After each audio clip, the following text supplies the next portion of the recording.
peut-être une chose qui nous réunit aujourd'hui. Si on est là, c'est qu'on aime apprendre et qu'on est convaincu qu'on apprend toute sa vie. Et voilà, c'est important de cultiver cette joie et cet amour de l'apprentissage. Donc voilà les deux ouvrages dont sont issues la plupart des activités qui vous seront présentées aujourd'hui. Et avant que ce soit vous qui soyez mis en action, eh bien, je vous présente quelques minutes l'association voilà, qui s'appelle donc Scolavie, qui travaille sur le développement des compétences sociales et émotionnelles à l'école, les compétences dites aussi psychosociales, qui sont devenues vraiment un enjeu national majeur, stratégique, voilà, depuis la sortie du référentiel de Santé publique France et d'une instruction interministérielle de l'année dernière. Et pour mener à bien cette mission, eh bien, on accompagne les professionnels de l'éducation et de la santé, on les sensibilise à ce sujet, pourquoi c'est important, de quoi on parle, et ensuite on fait aussi du suivi d'impact. On pourra en reparler après si vous le souhaitez. Et moi je suis comme vous, voilà, ancienne enseignante au primaire et puis aussi au secondaire, et convaincue de l'importance de ces sujets et de leurs enjeux sur la réussite, sur le climat scolaire, sur la santé et sur le bien-être, à la fois pour nos élèves mais aussi pour nous. Et donc, si jamais vous avez envie de vous inscrire à la plateforme de formation en ligne gratuite, eh bien, on fait passer des petites feuilles comme ça. Donc, vous avez juste à cocher et à écrire votre nom et votre prénom. OK. Alors là, vous ne voyez pas grand-chose, c'est bien normal, mais peut-être que vous connaissez cet outil. Peut-être que vous connaissez l'outil original qui s'appelle le questionnaire de Proust. Le questionnaire de Proust, c'est un questionnaire de personnalité que Proust a rendu célèbre en y répondant lui-même. Alors si vous voulez en prendre un et puis vous faites passer. Il y a une version adulte, mais pour chaque outil, vous avez aussi une version déclinée pour les maternelles, pour les élémentaires et aussi pour les élèves du secondaire. C'est un outil qui permet de développer la connaissance de soi, qui est une compétence psychosociale ou une compétence sociale et émotionnelle que je vous invite voilà, à expérimenter ensemble. Donc je vais en faire passer plusieurs derrière, comme ça, si vous n'en avez pas eu. Et derrière chaque item, il y a évidemment un objectif qu'on souhaite développer sur la connaissance de soi, sur la confiance en soi, etc. Et là, je vous donne 2 petites minutes pour choisir un item auquel vous auriez envie de répondre là, maintenant, avec votre voisin ou votre voisine. OK ? Un item, une chanson qui vous donne de l'énergie, une émotion agréable que vous ressentez souvent, une réussite passée, un objectif, une valeur qui vous guide. Et là, on est vraiment dans une compétence sociale et émotionnelle qui est la connaissance de soi. Donc, si vous voulez bien vous tourner vers votre voisin ou votre voisine et échanger sur un de ces items.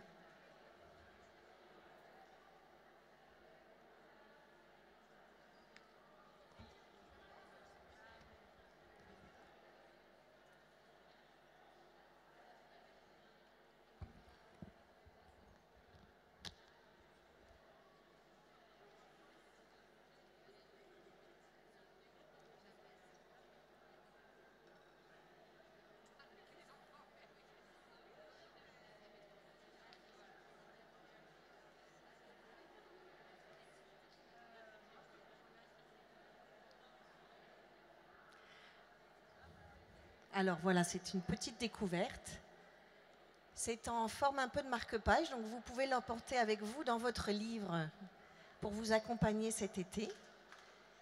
Et j'en profite pour vous dire, du coup, avec chaque outil, vous avez différentes versions qui vous sont proposées et vous avez une notice d'utilisation avec un éclairage en 3 questions. De quoi on parle? Qu'est-ce que c'est que la connaissance de soi? Pourquoi est-ce que c'est important? Et comment est-ce qu'on peut la développer en classe avec ses élèves, mais aussi bien sûr pour soi? Et vous avez aussi une version vierge, parce qu'on sait quand on est prof, on aime bien adapter les outils. Et donc vous pouvez aussi les co-construire avec vos élèves. Qu'est-ce que j'aimerais apprendre des autres? Qu'est-ce que j'aimerais dire de moi? Voilà, donc pas mal de petites choses qui vous sont suggérées. Et cet outil, vous le retrouvez dans le livre et vous le retrouvez aussi sur le site.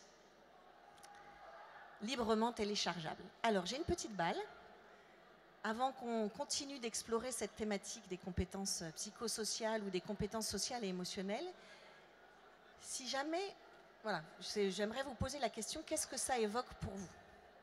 Donc cette petite balle, c'est aussi un outil pour donner la parole, c'est aussi un outil pour capter l'attention des apprenants que vous êtes là maintenant et que nous sommes tous les jours. Et quand vous recevez la balle, vous êtes invité à partager un mot qui vous vient à l'esprit quand on parle de compétences sociales et émotionnelles. Si jamais vous n'avez pas d'idée là à chaud, vous avez tout à fait le droit à un joker et vous l'envoyez à quelqu'un d'autre.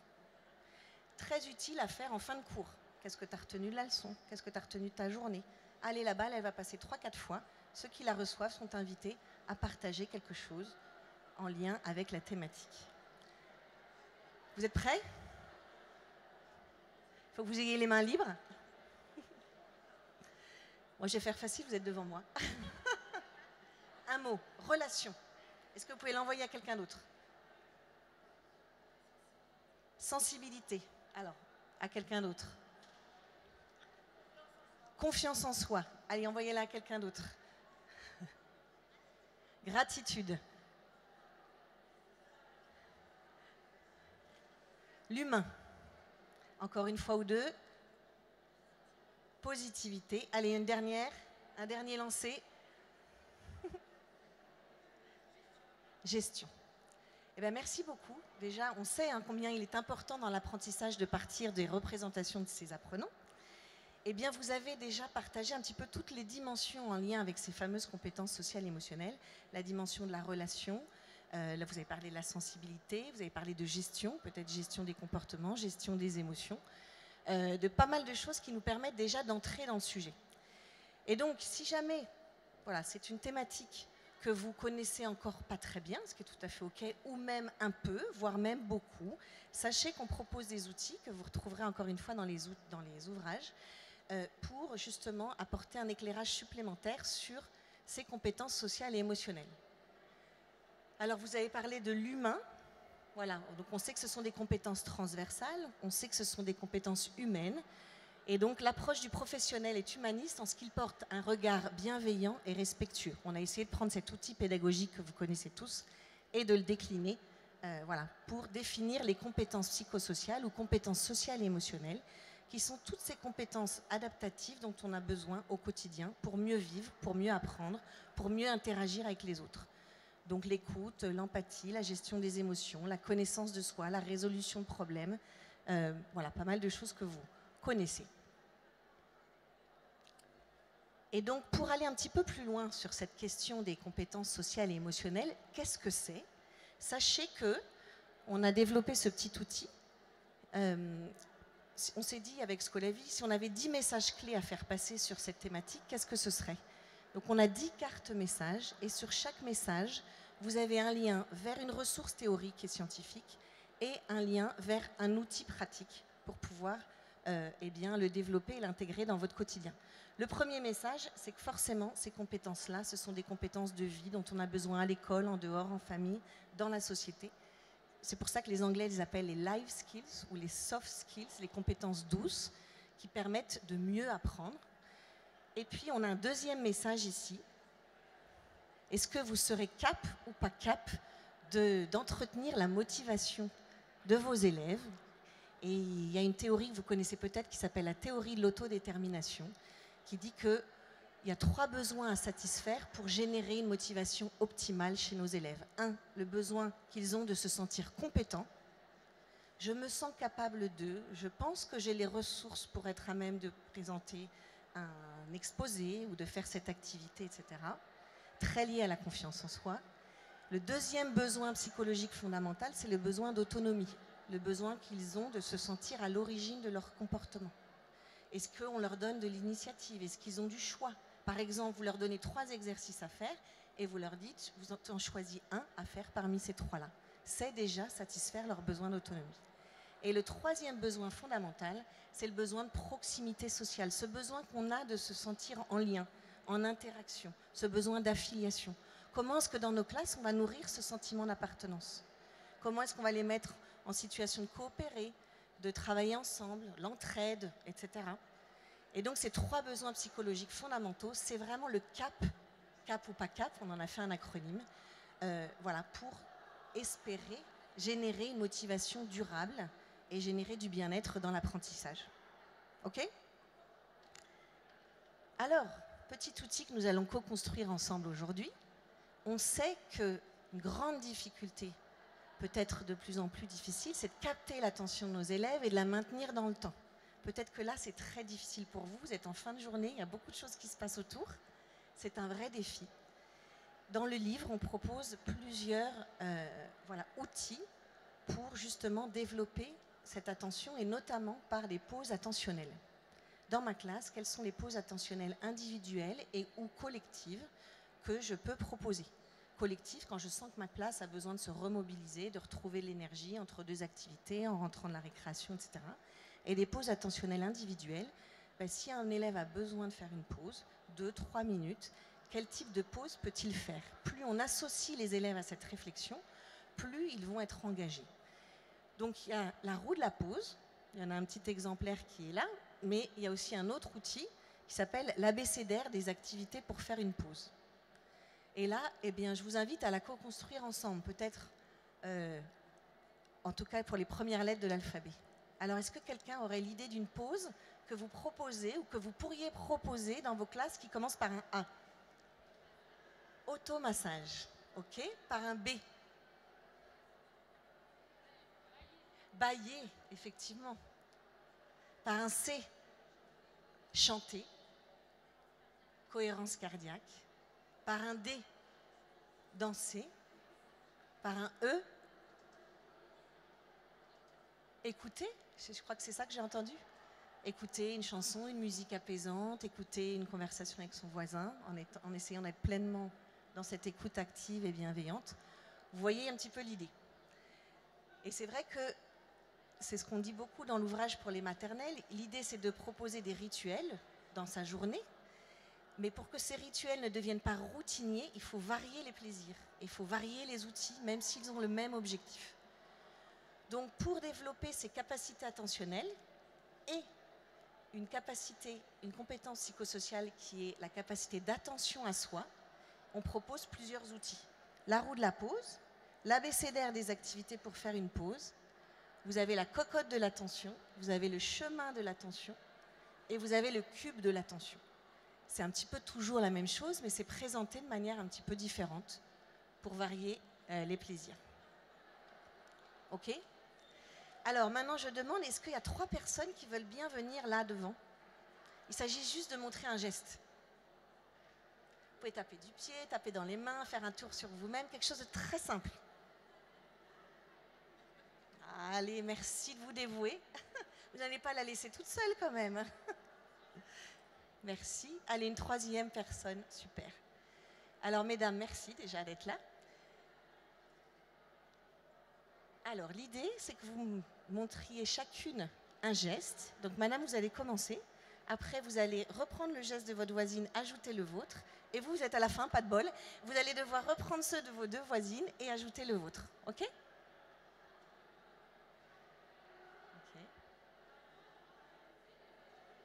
D'accord ? Ouais, donc il y a ça. Oh, merci. Est-ce que vous pouvez nous faire cette petite chorégraphie ensemble, s'il vous plaît? Allez-y. 1, 2, 3. Merci beaucoup. Attends, vous pouvez rester là parce que quand même vous croyez sortie d'affaires, mais non. Je vous invite pour celles et ceux qui le veulent bien à vous lever et à reproduire cette chorégraphie qui pourrait être notre chorégraphie de la journée, la chorégraphie de la semaine, pour nous dire bonjour, au revoir, créer ce sentiment d'appartenance et de connexion. Donc mesdames, on vous suit. 1, 2, 3. Merci beaucoup, merci à tous. Voilà, et on sait combien il est important. On apprend avec la tête, on apprend avec le cœur, on apprend aussi avec le corps. Et donc combien il est important aussi de mobiliser le corps dans l'apprentissage. Donc ça, c'est l'activité qu'on appelle chorégraphie des émotions et que vous retrouvez dans l'ouvrage notamment.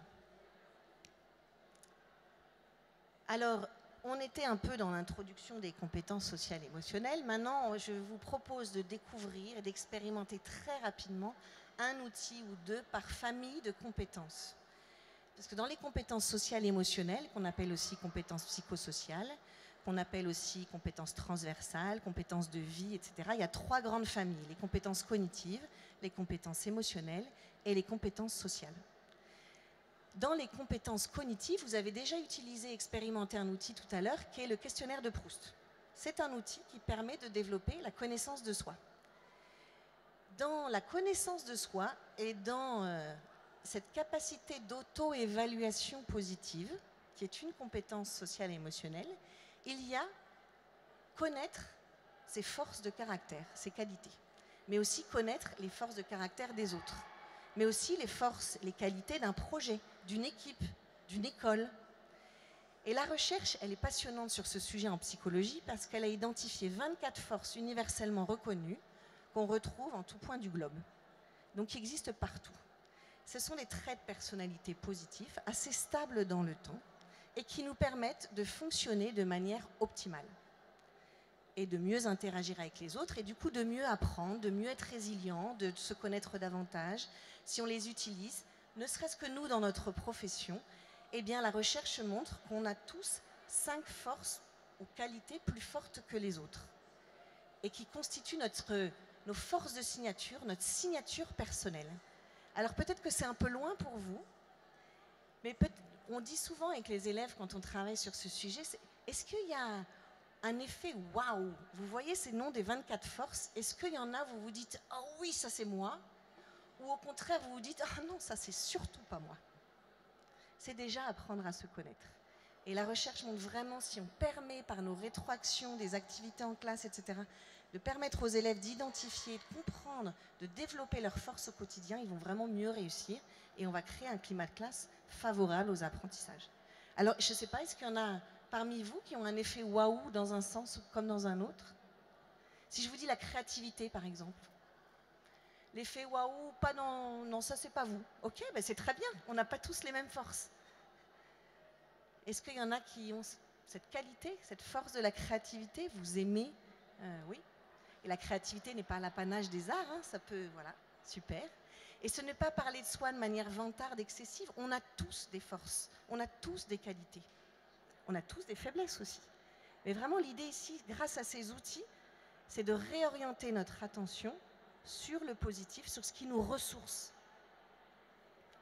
Par exemple, vous avez un élève qui, par exemple en maternelle, qui réussit à mettre son lacet, et bien dans la rétroaction, dans le retour d'expérience, dans l'observation que vous allez lui faire, peut-être qu'il a utilisé sa force de la persévérance.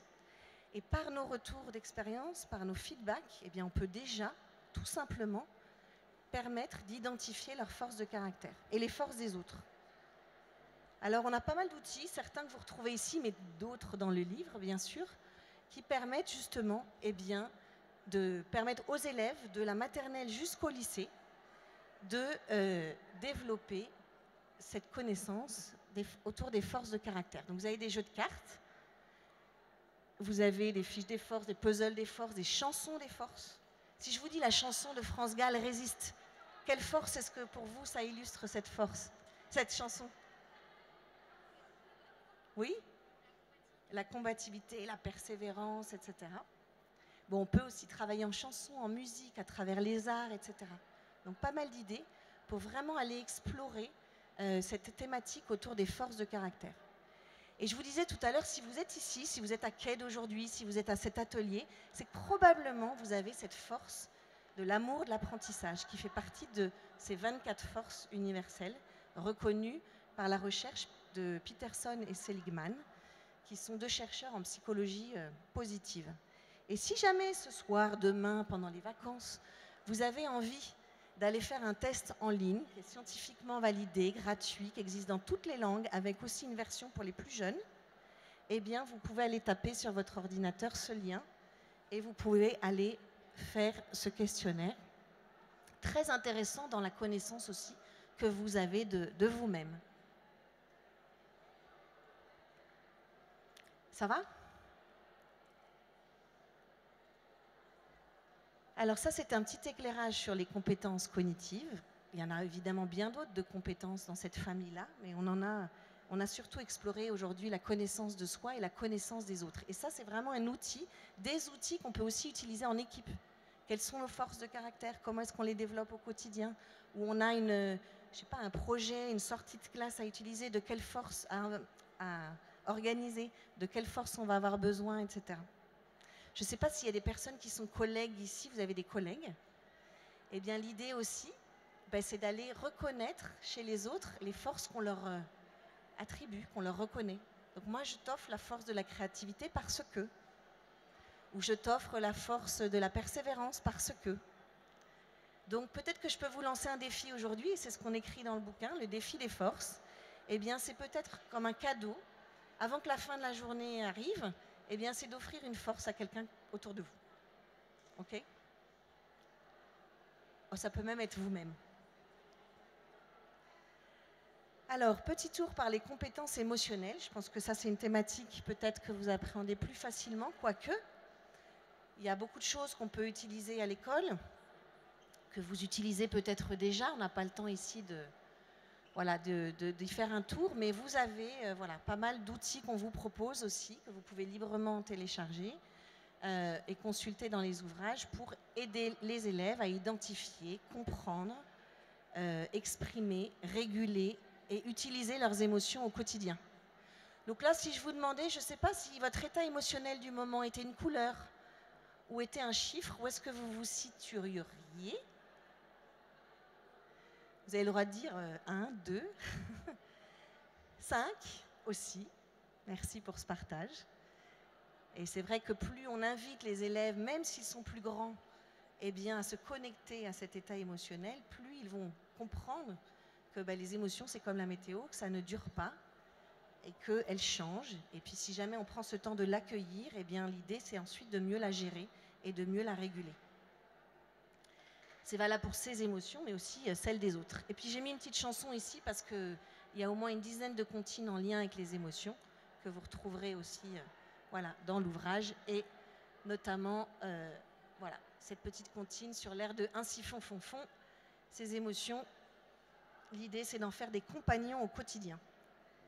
Alors j'ai envie de vous proposer une petite pause attentionnelle. Parce que peut-être que, vous commencez à tirer la langue et avoir besoin d'être en activité.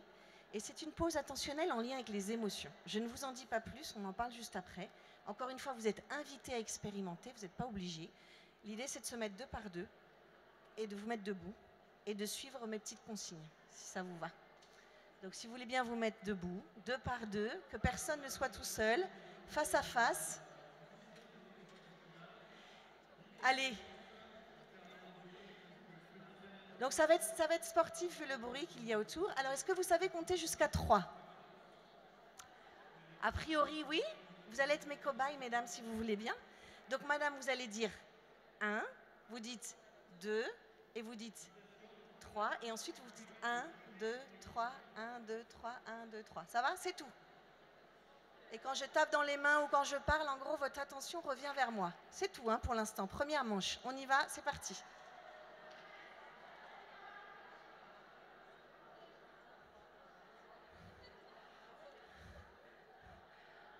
Ok, alors on peut voir déjà que ce n'est pas forcément simple. Donc maintenant, vous allez remplacer le 3 par whoop. Donc ça fait 1, 2, whoop, 1, 2, whoop. Ok? Allez-y.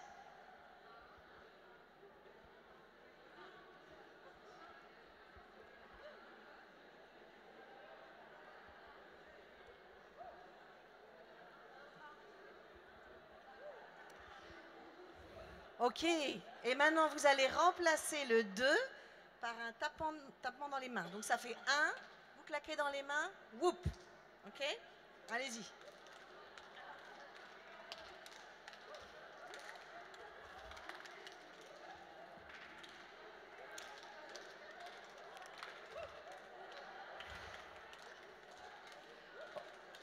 Ok, merci. Et maintenant, vous allez remplacer le 1 par un tapement de pied. Donc ça fait whoop. Donc on n'entend plus 1, 2, 3. Ok, tapement de pied, tapement de main et 3. Et whoop. Allez-y.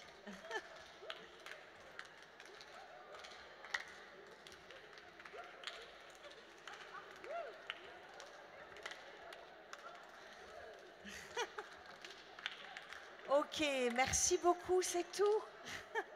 Je vous invite à vous asseoir.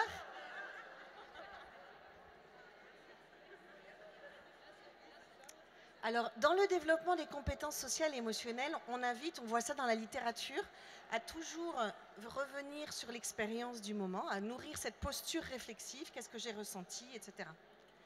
Bah, je ne sais pas, qu'est-ce que vous avez ressenti? Concentration. Drôle. De l'énergie. Ok. Alors cette activité, elle était proposée dans la famille des compétences émotionnelles.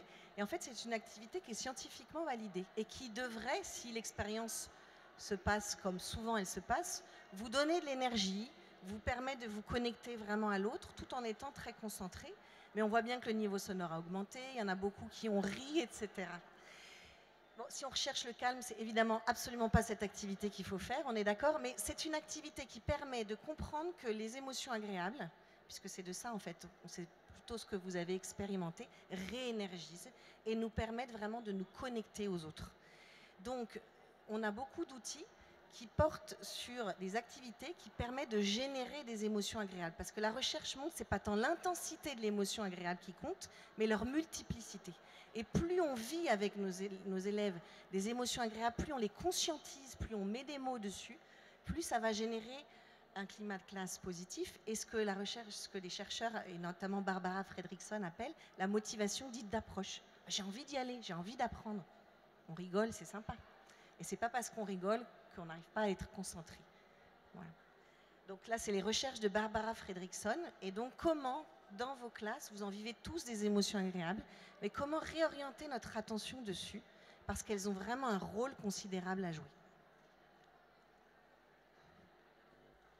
Et dans les émotions agréables, il y en a une qui fait l'objet d'études et de publications scientifiques, est la gratitude, qui est l'émotion du lien social par excellence.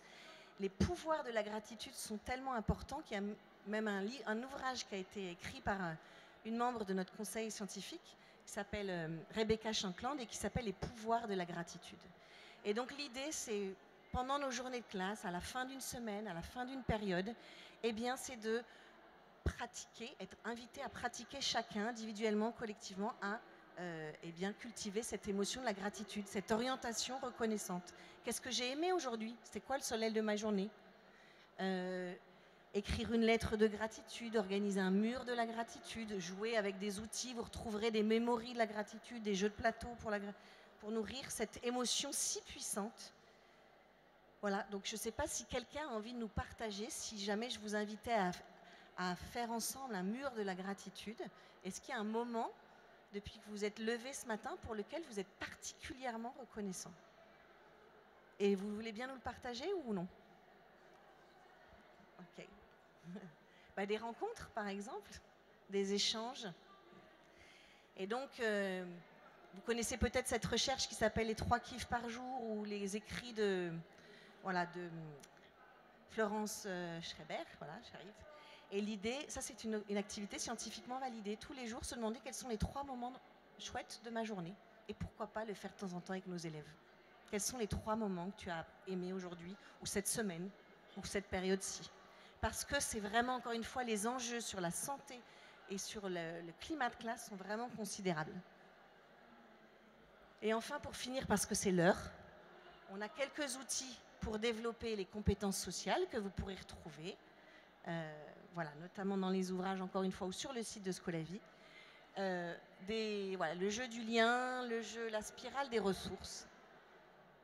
Et voilà, dans l'idée de développer les émotions agréables, une situation qui m'a fait rire, ou alors vous voyez le lien avec j'offre à une collègue ou à un collègue la qualité ou la force que je lui reconnais, je raconte une de mes réussites.